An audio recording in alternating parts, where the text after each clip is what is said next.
चंपावन के राजा सिंहनाद के यहाँ 2 गीदड़ भाई मंत्री पद पर आसीन थे। दोनों अत्यधिक चालाक, धूर्त और चुगलखोर थे। दोनों ने राजा को अपनी धूर्तता से अपने वश में कर रखा था। राजा उनकी सलाह के बिना कोई कार्य न करता। दोनों भाइयों ने अपनी चालाकी से पूरे दरबार में धूम मचा रखी थी। एक बार चंपावन से गुजरते हुए बनिए का बैल दलदल में फंस गया। बहुत कोशिश करने पर भी वह बैल दलदल से न निकल सका तो बनिए ने बैल को ईश्वर के भरोसे छोड़ दिया और वापस लौट गया। पर ईश्वर को कुछ और ही मंजूर था। हाथ पैर फेंक कर आखिरकार बैल दलदल से निकल ही गया। अब तो उसकी खुशी का कोई ठिकाना न रहा। वह वन में घास चरता, जुगाली करता और मस्ती में भरकर गर्जना भी करता। इसी प्रकार उसके दिन व्यतीत होने लगे। एक दिन संयोगवश वन के राजा सिंहनाद ने वह गर्जना सुनी। गर्जना सुनकर वह घबरा गया। इतना तो वह समझ ही गया था कि यह गर्जना किसी सिंह की नहीं थी। यह कोई मुझसे भी बड़ा खुखार जानवर है, उसने सोचा और उसी दिन से वह डराडरा सहमा सहमा सा रहने लगा। यह बात उसके मंत्री गीदड़ों से छुपी ना रही। वे समझ गए कि सिंहनाद अवश्य ही उस बैल की गर्जना से डर रहा है। भैया, यह अच्छा अवसर है, राजा डर से सहमा हुआ है। यदि हम उसके डर को दूर कर दें तो उस पर हमारा एहसान हो जाएगा और हमारे पद में भी वृद्धि होगी। छोटे गीदड़ ने बड़े गीदड़ से कहा, अच्छी युक्ति है भैया, चलो इस युक्ति पर अमल करो। सलाह-मशविरा कर दोनों भाई चल पड़े। एक बैल के पास जा पहुंचा और दूसरा वन के राजा सिंहनाद के पास। एक ने बैल को डराया और दूसरे ने राजा को। फिर कहा कि यदि वे उनका कहा मान लें तो वे उनके डर को दूर कर सकते हैं। राजा और बैल दोनों इस पर सहमत हो गए।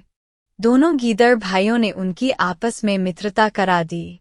मित्रता इतनी गहरी हुई कि बैल की मित्रता के सामने सिंहनाद दोनों गीदड़ भाइयों को भूल गया। यह बात उन दोनों गीदड़ भाइयों को बहुत ज्यादा खटकी और दोनों फिर से सलाह-मशवरा करने बैठ गए। छोटे गीदड़ ने कहा, भैया, यह तो हमने आप अपनी राह में कांटे बो दिए। हाँ भैया, तू ठीक कहता है। बड़े गीदड़ ने छोटे की हाँ में हाँ मिलाई। जब से यह बैल राजा का मित्र बना है, राजा तो हमें भूल ही गया लगता है। और भैया, अगर जल्दी ही इसका इंतजाम नहीं किया गया तो हो सकता है कि राजा हमें पहचानने से ही इनकार कर दे। वह बैल जितना सीधा लगता है उतना सीधा है नहीं, छोटे ने कहा। यह भी तू बिल्कुल ठीक बोला भैया, अब क्या करें, कुछ सोच, वरना अगर एक बार मौका हाथ से निकल गया तो फिर वापस नहीं आएगा। हाँ, छोटा गीदड़ कुछ सोचने लगा। बड़ा भी खामोशी से उसके मुखमंडल को निहारता रहा। भैया, काफी देर बाद छोटा गीदड़ बोला, हाँ भैया, बड़ा वाला बोला, एक युक्ति है मेरे पास, बहुत अच्छी है। यदि हम चाहें तो चंपावन के राजा भी बन सकते हैं। कैसे कैसे, जल्दी बता भैया। बड़ा गीदड़ उतावला हो उठा तो छोटा धीरे से मुस्कराकर बोला, सुनो भैया, डर एक ऐसी चीज है जो घुस जाए तो मरते दम तक जीव के मन से नहीं निकलता, और राजा तथा बैल के मन में एक दूसरे के प्रति डर घुस चुका है। अब वह कभी नहीं निकलेगा, भले ही वे उसे भूल जाए, लेकिन यदि उस डर की याददाश्त ताजा की जाए तो वह डर फिर अंदर आ जाएगा। तब वह कुछ देर के लिए रुका, फिर पुम बोला, तब भैया, एक ओर से तुम और दूसरी ओर से मैं राजा और बैल को भड़का देंगे और फिर तुम जानते ही हो कि क्या होगा। हाँ मैं जानता हूँ, बड़े गीदड़ ने प्रसन्नचित्त होकर कहा। अब चलिए, और फिर दोनों उठकर अपनी अपनी मंजिल की तरफ चल दिए। बड़ा राजा के पास और छोटा बैल के पास जा पहुंचा। बड़े ने राजा से कहा, महाराज, यदि आज्ञा दो तो एक बात कहूँ। कहो। राजा ने उसे आज्ञा दे दी। वह बोला, महाराज, गलती माफ। बैल आपको मारकर चंपावन का राजा बनने की फिराक में है। क्या बक रहे हो?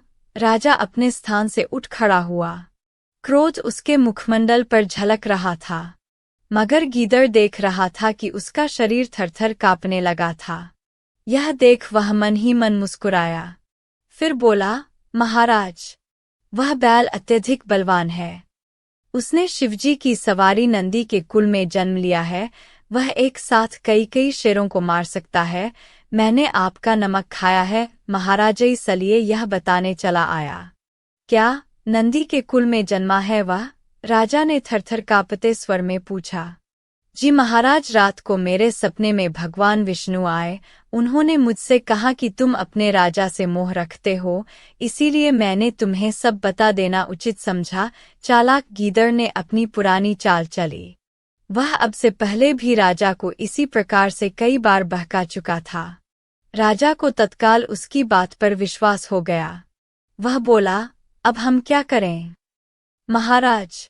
एक उपाय है मेरे पास। धूर्त गीदड़ ने दूसरी चाल चली। क्या? जल्दी बताओ, राजा ने तेजी से पूछा।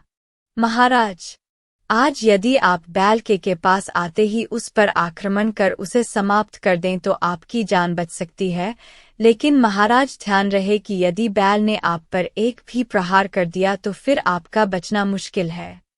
ठीक है, हम आज आते ही उसका काम तमाम कर देंगे। राजा ने गीदड़ को कम और अपने दिल को अधिक सांत्वना दी। राजा की बात पर धूर्त गीदड़ मन ही मन खिलखिला पड़ा। इधर छोटे गीदड़ ने बैल को फंसा लिया था। अंत में थरथर कांपते बैल ने चालाक गीदड़ से पूछा, अब मैं क्या कहूँ? चालाक गीदड़ भोली सूरत बनाकर बोला, भाई, एक ही उपाय बचा है। यदि तुम आज ही राजा का काम तमाम कर दो तो तुम्हारी जान बच सकती है। लेकिन एक बात से सावधान रहना कि अगर राजा को वार करने का एक भी अवसर मिल गया तो तुम बच न पाओगे। और हाँ, यदि तुम यहाँ से भागे तो राजा तुम्हें ढूंढ कर मार डालेगा। आठ बेहतर यही है कि तुम विकट स्थिति के आने से पहले ही राजा का काम तमाम कर दो, बाकी के हालात मुझ पर छोड़ दो। इसी तरह नाना प्रकार से समझाने पर राजा के दिमाग में बात घुस गई। अगले दिन वह राजा से मिलने बाग में जा पहुंचा। उधर राजा तो उसी का इंतजार कर रहा था। राजा बाग में अकेला ही टहल रहा था। बड़े गीदड़ की योजना अनुसार वह दोनों बाहें फैलाकर बैल की ओर बढ़ा। बैल ने समझा कि राजा उस पर आक्रमण करना चाहता है। वह तेजी से आगे बढ़ा और आगे की दोनों लातें उसने शेर के सीने पर जड़ दीं। शेर को लगा जैसे उसके सीने से वज्र टकराया हो। वह दहाड़ता हुआ पीछे को जा गिरा।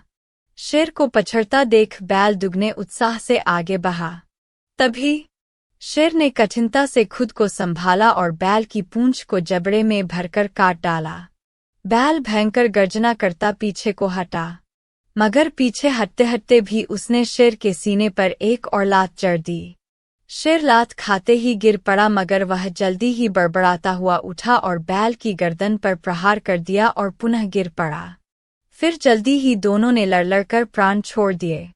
दोनों के मरते ही झाड़ियों में छिपे दोनों गीदड़ भाई बाहर निकले। दोनों के मुखमंडल पर कुटिल मुस्कान बिखरी हुई थी। छोटे गीदड़ ने बड़े से हंसते हुए कहा, देखो कैसी चुगली लगाई, मित्रों में भी हुई लड़ाई। क्यों भाई? ठीक कहा भाई, बड़े गीदड़ ने कहा। और दोनों दरबार की ओर चल पड़े एक नया ढोंग रचाने, चंपावन का राजा बनने के ख्वाब आंखों में सजाए। इसीलिए तो बड़ों ने कहा है कि चुगलखोर से हमेशा बचना चाहिए, क्योंकि जहाँ चुगली और चुगलखोर निवास करते हैं वहाँ विनाश का तांडव होता है। बाकी कुछ नहीं। शिक्षा सीख तो पत्थर को भी तोड़ देती है। यदि शेर गीदड़ों की झूठी बातों में न आता तो अपने घनिष्ठ मित्र बैल से इस प्रकार न लड़ता और दोनों अपनी जान न गंवा बैठते। दोस्तों, ऐसे ही वीडियो देखने के लिए बने रहे चैनल पर।